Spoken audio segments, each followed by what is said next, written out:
தங்கரதம் ஏறி வந்து நீ எட்டி பாறையா சண்முகா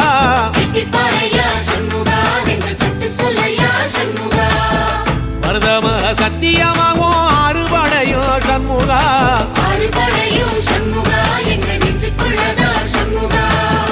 தங்கரதம் ஏறி வந்து நீ எட்டி பாறையா சண்முகா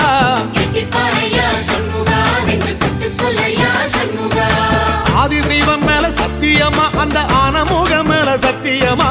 ஆறுமுகம் மேல சத்தியமா அந்த ஞான பழம் மேல சத்தியமா மொத்த மனசுல மொத்த நரப்புல கூடியிருக்கிற சண்முகா அறுபடையும் சண்முகா நெஞ்சுக்குள்ளதா